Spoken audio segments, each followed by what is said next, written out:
You are now listening to Wavy Sound. Welcome to episode 52 of Versus Mike History. I am your host, Michael History. Be sure to like, follow, and subscribe to the podcast wherever you choose to listen. And if we are on your preferred platform, let us know, and we'll do our best to change that. For premier access to Versus Mike History content, join our members-only subscription tier on versusmikehistory.com. I think that the consciousness is high. I have seen that consciousness. But the poverty and the isolation and the racism is more embedded in this country because it's in the fabric of this country. This culture of racism has passed down through to this day. It has never been addressed seriously other than by black people.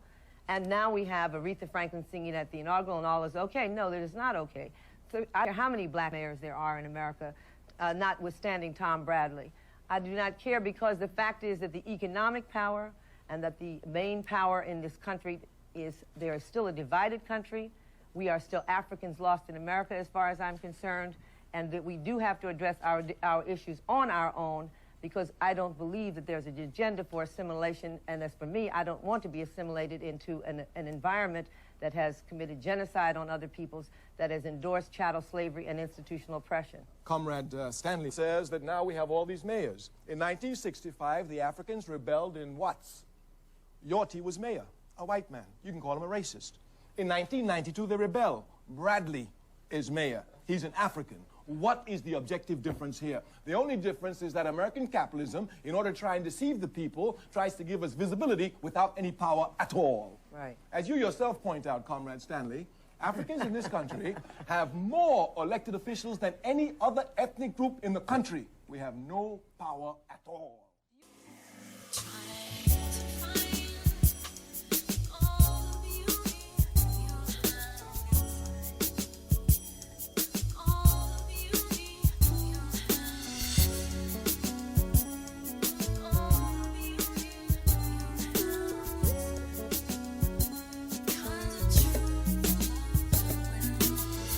Once again, we are back for number 52 of Versus Mike History. I'm your host, Michael History. And, it's been a while. I took last week off because it was a holiday. Valentine's Day passed. So happy holiday to all the lovers that celebrated last weekend. And if you didn't, that's your business. It's been a nice little week off from the podcast. I'm not going to lie. I've been implementing a lot of new things, a lot of new ideas that I've had in mind for, bringing the podcast to the next level and really just upping it on everyone. So we're going to see a lot of that in this episode. I know you guys heard the new podcast intro at the beginning of the episode. That is courtesy of E. Jones of Jamla Records, who also happens to be a New Jersey native. So shout out to E. Jones, and let's go ahead and get into our episode today. So y'all know we always have to leave with love, and I want to give a shout out to the Awkabaa Mansion. So the Awkabaa Mansion is a black-owned B&B bed and breakfast located in Brooklyn, New York. They also have locations in New Jersey and Pennsylvania and Washington D.C. as well. And I happened to stay at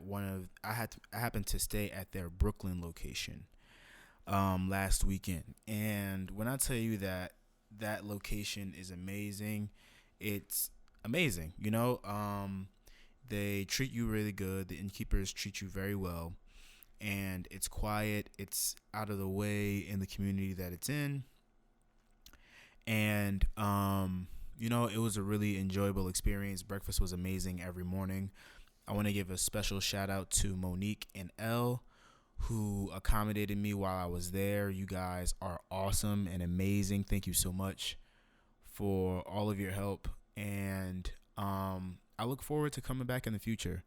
If you guys are ever looking for a small little getaway, if you're from the East Coast and you're ever looking for a small getaway, check out the Awkabaa Mansion in Brooklyn. Nice little sneaky link.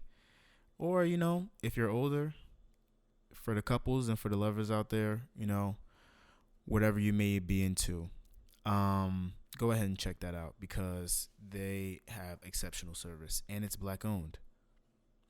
So, yeah. Let's go ahead and get into our Black Spotlight. So, I was scrolling on Twitter the other day and I came across a tweet by Phil Lewis, who was talking about a Black owned bookstore that he had come across that he just discovered. And the name of that bookstore is called Baldwin Co. And I'm reading a description of their bookstore from their website, and it says Baldwin Co. is an independent bookstore located in New Orleans, Louisiana. Inside, books on mystery, business, history, art, travel, and children's literature, and more fill the floor to ceiling shelves. In addition to books, Baldwin Co. offers high-quality coffee, tea, and fresh pastries. It is truly more than a bookstore.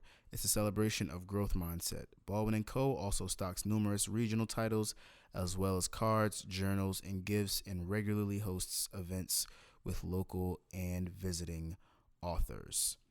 So I want to give a shout out to this newly opened Black-owned business, Black-owned bookstore in New Orleans called Baldwin Co. Not only is it important that we highlight Black businesses opening around the country, especially in the times that we're living in, it is also important to give bookstores our money so that they aren't being lost in this time where people are reading less and buying books less, and just everything is becoming more digital. So I just wanted to give a shout out to them, and we can go ahead and keep it moving. All right, let's go ahead and get into our off the topics. Okay, and our first topic is a little late, and it covers Dame Dash because Dame Dash has just relaunched his studio. And, it's been one of the projects that I personally have been following closely for some time now because I know that it was supposed to launch and it didn't. And I was, keeping up with Dame on socials and watching a bunch of interviews that he did in promotion of it, trying to keep up, and now it's finally here. But I just want to touch on one thing when it comes to Dame that bothers me a little bit. Not necessarily that anything that he does, but how people speak to him when he chooses to do media. And it's the fact that people, when Dame gives people the opportunity to have him on their platform, they always choose to ask the wrong questions. I feel that every time I go to watch a Dame interview, it's always pertaining to, it's always them always asking him the same questions and him giving the same answers. Not because he's a one-trick pony or he just plays one tune, but because, how many ways can you answer the same question over and over again?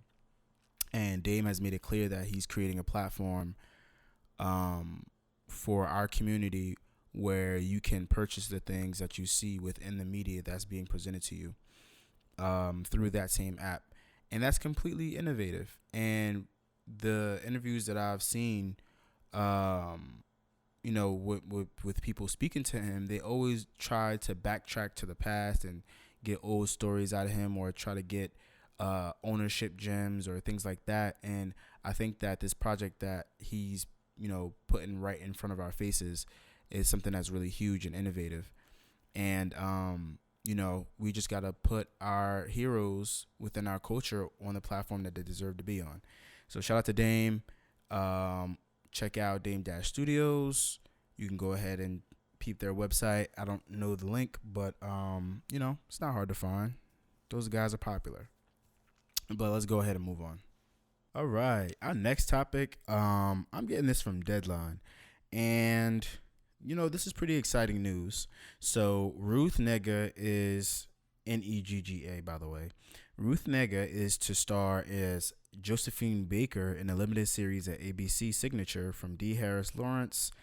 Millicent Shelton, and LeBron James's Spring Hill Company. So bear with me while I get this off. The remarkable story of Josephine Baker, one of the most influential entertainers of the 20th century, will be the subject of Josephine, a limited drama series in development at ABC Signature, with Ruth Negga attached to star as a legendary jazz age performer and civil rights activist. I think that is really great that we're getting all of these projects that are now detailing the lives of some of our most influential black entertainers and leaders of the past. It is really important that we take control of our stories and how they're told. This renaissance that we're in of black actors and actresses gaining the types of roles that they deserve is pleasing to me, but as always, we can always do more. We need more black directors and producers and screenwriters and things like that to, fill out these production crews and make sure that these stories are as authentic as possible. And with someone or with a group like Spring Hill Entertainment, which is LeBron's production company, someone who we know is very much so aware of the struggles that we go through within our culture. It's important that we have people on our side ready to tell the narratives the way we need them to be told. And all in all, it's really exciting. This Black Renaissance that we're in is really awesome. It is, very similar. It draws a lot of parallels to the time period that existed 100 years ago in Harlem, the Harlem Renaissance. It's really exciting times. So all in all, I'm really excited to see this project and where it goes. And yeah. And last but not least, for our off the topics, we have a match of champions set for us at the Australian Open that just passed this weekend. And we had the opportunity to see none other than Naomi Osaka go against the legendary Serena Williams. And might I say, Naomi Osaka ended the match very quickly, but not painlessly. During this match, we saw Serena Williams make a flurry of mistakes that led to Naomi Osaka's victory. Not saying that Naomi Osaka's drive, talent, and cold-blooded instinctiveness to land the ball where she wanted it to during her serves all culminated in her victory. And I want to congratulate her on an amazing match, and one match that showed that her future is extremely bright and that she's pretty much the best tennis player in the world at this point, If we're talking about beating Serena Williams quickly, and we got to see a little bit of Serena Williams in her post-conference, and she couldn't really keep it together. She was very upset and very bothered by the mistakes she had made during the match. And, a lot of people are speaking about retirement right now for our beloved champion. And just because we have a new younger guard coming into the sport, showing signs of dominance, does not mean that Serena's time is all but over. I think that she has a couple good years in her left if she really wants to play, if that's what she really wants. But if not, she has won enough titles that, you know, her contribution to the sport and to athletes everywhere goes unsaid. So, shout out to Serena Williams. We all love you still. Naomi Osaka, congratulations on your Australian Open Grand Slam title. She has only lost, I believe, 2 matches since 2019. So we see the direction that our young champion is moving towards. And it really excites me.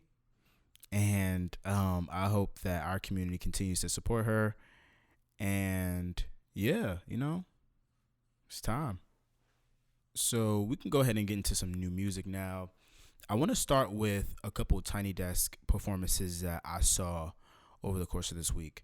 So the first one that I want to talk about is Givion's Tiny Desk. I really enjoyed it. I thought he did really well in his performance. I wish that he would have performed a couple of his older songs as well. But, I just feel like, well, I you know what, now that I think about it, I think he did perform some of his older songs. But I think that there kind of just was a lack of balance between the older songs and newer songs. And, his choice of set, I would have went in a different direction. But all in all, it was an amazing performance nonetheless. Now, Rick Ross's Tiny Desk, on the other hand, was a little bit more problematic. I say this not because Rick Ross performed less than up to par, because Rick Ross is an amazing performer and he has outstanding records that would shine bright in the Tiny Desk setting. But it was of my personal belief that his song choice and his backup vocalists were not chosen with the best decision making. I'll start with his set. So let me go look that up right now. I'm sorry, I should have had this pulled up for you guys already. But it really bothered me. It really bothered me that he performed basically his largest songs. Like, we didn't get Santorini, Greece, or anything like that. So I'm gonna go ahead and pull up his set, which was Super High, into Blowing Money Fast, into Aston Martin Music, into I'm Not a Star, into Fuck With Me, You Know I Got It, into Tears of Joy. Now, these aren't bad songs by any stretch of the word. Super High, BMF, most of these are hit records. BMF is a hit record. Aston Martin Music is a hit record. I'm Not a Star is a hit record. Fuck With Me, You Know I Got It is a hit record. Super High and Tears of Joy, not so much, but those are hood classics.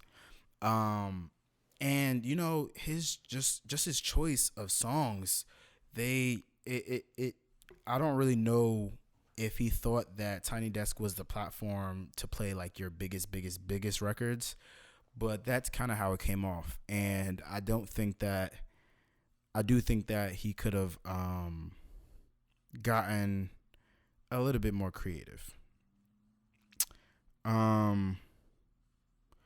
Now, in the case of his background vocalists, whose names are also under that description, but I won't name them.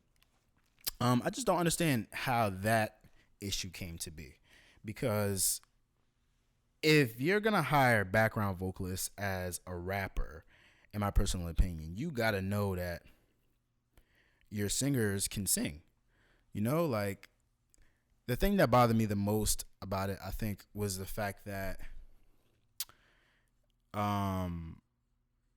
the guy who was singing background vocals for Rick Ross, the part that sounded the worst was Drake's part on Aston Martin Music. And the thing that bothers me about that is the fact that Drake can't sing. He literally can't sing. So his vocals, his vocal ability on that song should not have been a difficult feat for any trained vocalist. And for the young man with the pink hair in the video, it was a large feat for him to, overcome those notes. And, at the end of the day, I do feel as though that shouldn't have been aired. But, it is what it is. And we got the performance that we got. So that's all we can really do with that. I kind of just wanted to speak on it for a little bit, but that's pretty much all I had to say. In terms of new music, we get a Go Crazy remix featuring Mulatto, Future, and who else is on this long song? Future and Lil Durk and Mulatto. Yeah, so Future, Lil Durk, and Mulatto are on the Go Crazy remix that was put out by Chris Brown and Young Thug. I'm assuming that they are looking for that song to do the numbers this summer that it was supposed to do last summer. But, we'll see. Miguel has a new song with this artist called Tiny called Sunbathe. I think is really cool. Brent Faiyaz dropped a song from Black History Always. I guess it's for a film soundtrack. But the song is called Eden. I think it's really awesome.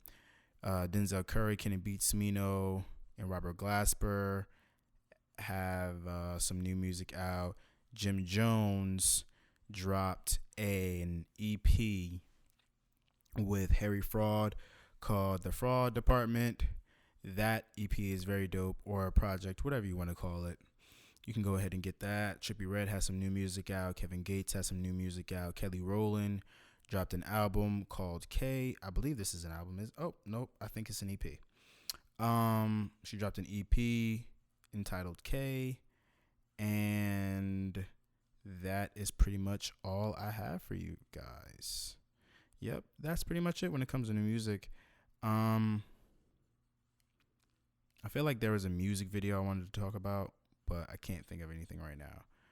Regardless, that is all for new music, and let's get on to our television and film reviews.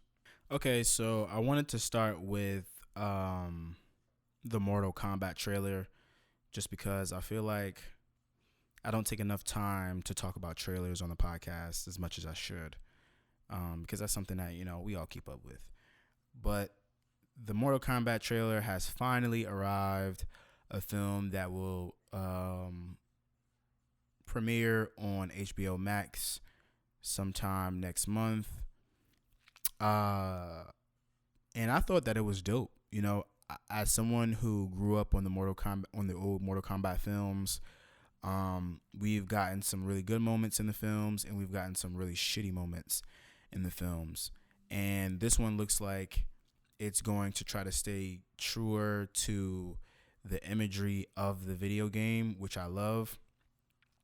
It seems that they are going full gore and full, graphic violence with this film, which is the best way to do Mortal Kombat because, thinking about it, I was thinking about this before I started recording, but Mortal Kombat was like one of the main video games growing up that I played that was like graphically detailed.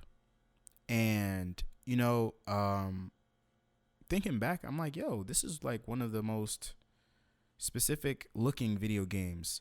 So the fact that it has been adapted to television and film so many times and a not so accurate depiction, it's just mind blowing to me because it is a very strong IP, and I'm just glad that we're getting it again. But we see a lot happen in this trailer. I don't want to do a whole breakdown. I just think that it's gearing up to be a very exciting film, and I hope that the quality isn't bad. It doesn't look poor. And I just hope that it isn't too cheesy. I hate when we get I hate an over violent film that has a cheesy script. Like, you'd be surprised how many times we see that in Hollywood. But all in all, that's all I pretty much had on Mortal Kombat. And let's get into some WandaVision. Alrighty, so we got episode 7 of WandaVision, and a lot of things happened. I just want to note that it has been a very, very, very wild journey up until this point on this in this series, and it makes me really excited for all the things to come in the future. But during this episode, we got a lot of new developments, such as Agnes going and hanging out with the twins for a bit because Wanda is still reeling from expanding the Hex. We see what Vision is up to post Hex expansion after he's found Darcy Lewis. And all of these stories more or less converge by the end of the episode. We don't get a lot of, or pretty much any Pietro until the mid-credits scene, which I didn't know we were getting now, but I had to find that out on the second watch, but whatever. A lot of interesting things are happening. Wanda is losing control of her abilities. This is because there's just a lot going on in general. She has to keep up with everybody within the Hex. Then she has to worry about the people outside of the Hex trying to bother her. Then you got our Rat Pack of Darcy, Jimmy, Monica, just basically trying to solve whatever is going on, and just them being pretty much way in over their heads. We got Agnes in this episode, or throughout the series, coming in, playing a guest role, not really knowing what she's up to until this episode, where we see that she takes the twins off of Wanda's hands when she starts stressing. She dismisses Monica Rambeau when she addresses Wanda in terms of getting rid of the Hex. And we finally see Agnes reveal her true intentions by the end of the episode to Wanda, who ends up back in her home. Which I won't reveal because, spoilers and stuff. You guys got to catch up. I get it. But watch the show. You know what I'm talking about. It's very exciting things are happening. If you keep up with the comics, or if you don't keep up with the comics, I'm here to fill you in. A lot of the story that they've chosen to adapt for this series comes from the comic book House of M, where Wanda loses Vision, she loses her children, and she basically wishes away all mutants. Clearly, the MCU does not have mutants within their canon right now, so we are just going to have to sit back and see how they choose to introduce mutants into the MCU, either through this series or through another major action. But most likely we'll probably see some sort of variant of, a seed being planted here. Apparently there's supposed to be some large reveal of a guest character that we haven't seen. Pietro wasn't the big reveal, which is pretty exciting. We got that from Paul Bettany. He said that it is an actor that he's wanted to work with his whole life, which makes a lot of people think that the actor probably is male and British and white. But regardless, we got some good content in store for us for the next 2 weeks until the show is over. And yeah, it's pretty awesome. Last but not least, let's go ahead and get into our full review of the 2021 film, Judas and the Black Messiah. So, Judas and the Black Messiah is a film that premiered on HBO Max and in theaters simultaneously as part of their new strategy. And the film stars Daniel Kaluuya as Fred Hampton, Lakeith Stanfield as William O'Neill, Jesse Plemons as Roy Mitchell, FBI agent Roy Mitchell, Dominique Fishback as Deborah Johnson, Ashton Sanders as Jimmy Palmer, and Martin Sheen as J. Edgar Hoover. This film was directed by Shaka King. It was produced by Shaka King in addition to Ryan Coogler, and Shaka King also helped script this film with Will Burson. And it was released on February 12th.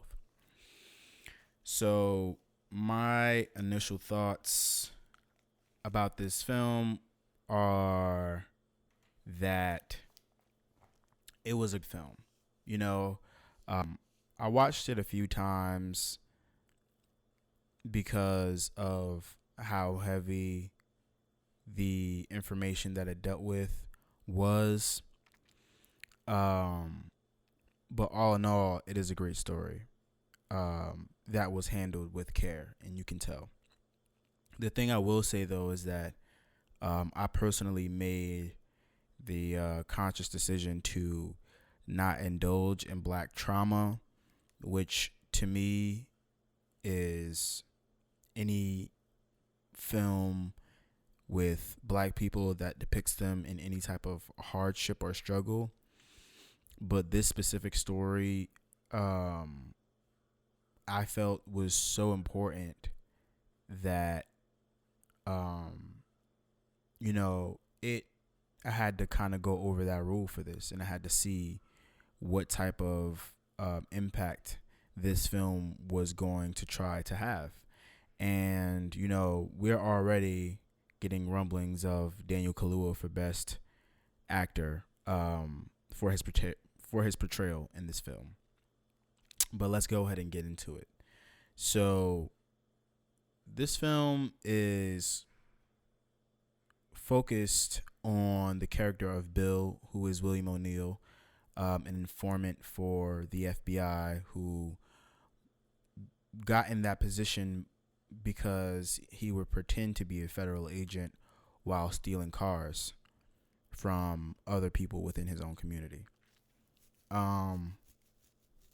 This led him to joining the Black Panther Party, where he would, climb the ranks due to resources from the Bureau and gain the trust of all the Panthers involved.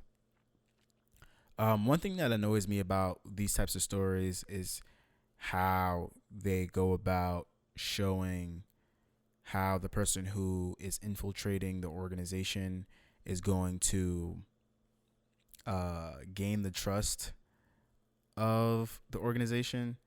Those types of scenes always bother me because it's clear that they're just setting it up to show you how he was able to get in their good graces. But in reality, it's not always some test of, putting a gun in somebody's face and being like, oh, somebody else recognizing them from somewhere and them having to create some crazy story on the spot. And, just the whole scene with them going to visit the Green Berets and the catching up with the old Green Beret whose car he tried to steal and everything like that. It was a great scene, but I feel as though that part took away from it. Definitely.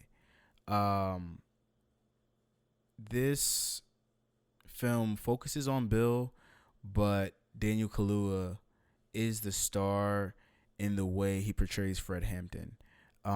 His portrayal is so spot on and so powerful and moving that you almost forget that we're not supposed to be following this character. We're supposed to be following another character.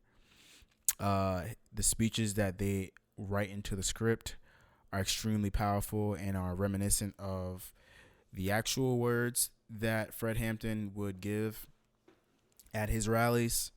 And I was very appreciative of that. Something else that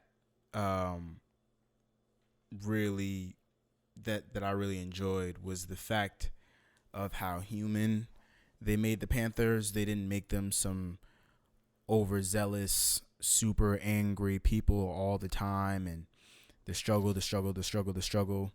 There was a lot of that because of the content, but the characters were very believable, and the acting in this film was phenomenal. Ashton Sanders, who I didn't even know was going to be in this film, was phenomenal in his role as Jimmy Palmer, and just his cadence is always outstanding to me. Lakeith as Bill, I've been keeping up with a couple of Lakeith interviews, and he talks about how he's needed therapy since playing this role, and I can understand why, because of how heavy the subject matter is of this film. And Daniel Kaluuya, I've said what I need to say. Jesse Plemons, his role as the FBI agent who was stringing along Lakeith or Bill William O'Neill, is one of cold calculation, even though his character isn't completely all on the most serious side. You can see that they try to write in the character with some sort of conscience, with his, with his bosses not having any, but we all know that that's not how it really went down. So it doesn't matter. And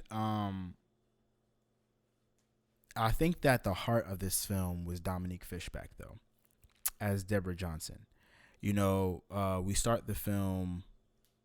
Well, we don't start the film with her, but when we get to Fred Hampton, we get to her as well.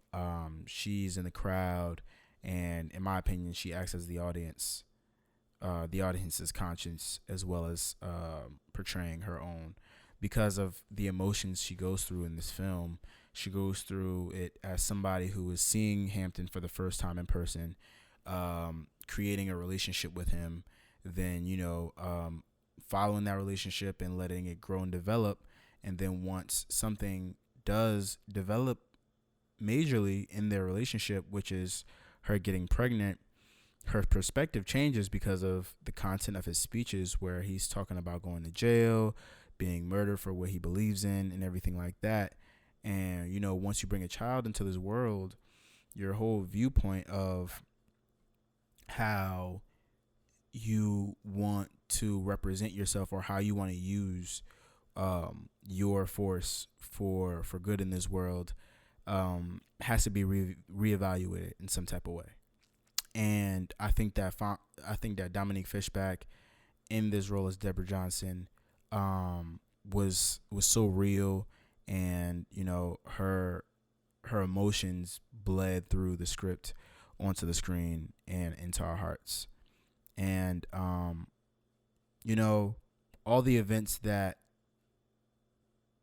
took place in this film, with Panthers getting murdered, and Bill's relationship with Roy Mitchell, and just seeing the different things that Hampton was trying to accomplish in the midst of all of these other things happening around him, unbeknownst to him, was just a lot to take in at one time. And I do think that this film was quite necessary, as I said before, but it was also very emotionally heavy. It's very emotionally heavy. It was definitely needed during Black History Month, and I think that this ensemble cast needs to be recognized in some way or fashion over the course of the year, because of their performances. So many great Black actors were a part of this production, and they all put their all into creating the best environment for this to be such an amazing production and such an amazing film. And I hope that, when award season comes around, for these films, it's acknowledged with the best of the best, because that's what it is. That's just simply what it is. I'll get into the editing a little bit. The film was shot well and captured, clarifying the feeling of attending a Panther rally, the real life footage in the beginning of the film, in addition to the real life audio clips that were used, were a good touch to the authenticity of the story. We get Lakeith portraying Bill in the beginning of the film and in the middle of the film from the Eyes on the Prize 2 documentary, and we see a little bit of the real footage of Bill at the end of the film, which was very enlightening. And I know it was pretty heavy for Lakeith, man. Like, just putting himself into those shoes of somebody who just wasn't empathetic to the movement, and somebody who thinks he just had mental health issues. That's the only thing I could think of, because, seeing the man talk about how he was a part of the struggle and how he contributed this and that, even though he was the direct cause of Fred Hampton's death, and I wouldn't say the eventual falling of the Black Panther Party, but the Panthers fell after, and that was the intended goal of the director of the FBI, J. Edgar Hoover, who would go on to be the president. And another thing that bothers me about the narrative surrounding this film is how the FBI is portrayed, which is that they don't care about the health and well-being of any of the citizens, the black citizens, looking to make a change in this film. And the narrative is that this was a dark moment in the Bureau's history, and that it isn't like that anymore. But we all know that it isn't true, because J. Edgar Hoover went on to become the president after he was the director of the FBI, which would set a national precedent throughout the country of what was and wasn't accepted from political groups in the country. And, all of these things have direct correlation to the society that we live in today. And, if you refuse to believe that, then we'll continue living in the cycle that we are. But in order for things to change, we must be revolutionaries, the way Fred envisioned us to be. Maybe not exactly the way he wanted us to be, but a lot of the words he said still ring true to this day. And I think that's one of the biggest takeaways from this film, is that a lot of sentiments and feelings and actions that are happening in this film that takes place in the late 60s is still occurring in the third decade, of the 21st century. And I will leave you guys there, because that's pretty much all I have. So as always, send topics, questions, music, and movie suggestions. Follow the podcast on Twitter at VSMikeHistory, and on Instagram and the Facebook and the Fanbase app, Fanbase, not Facebook, at Versus Mike History. Follow me on Twitter at Mike History, and on Instagram at Last Name History. And I chose to still play music during our episodes, but we will be playing them at the end of our episodes now. So they will be called sound selections. And this week's sound selection comes from Victoria Monet, and this song is entitled F.U.C.K.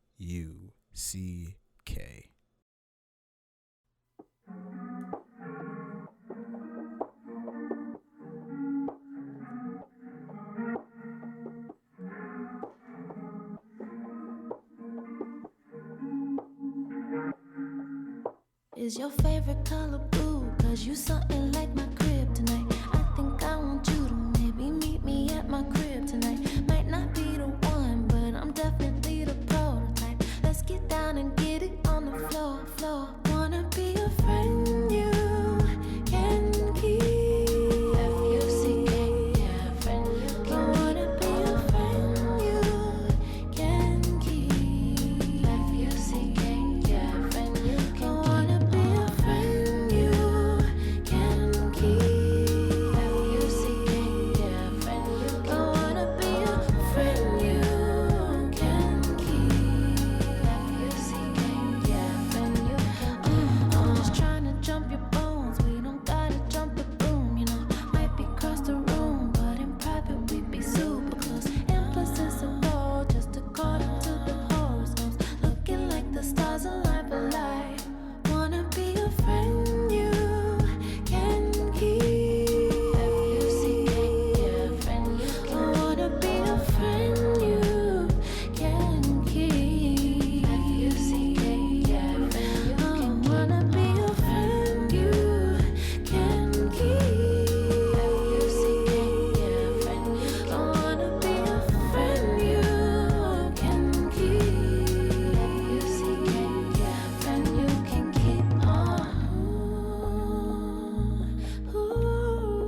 I'm just trying to jump your bones. We don't gotta jump the broom, you know.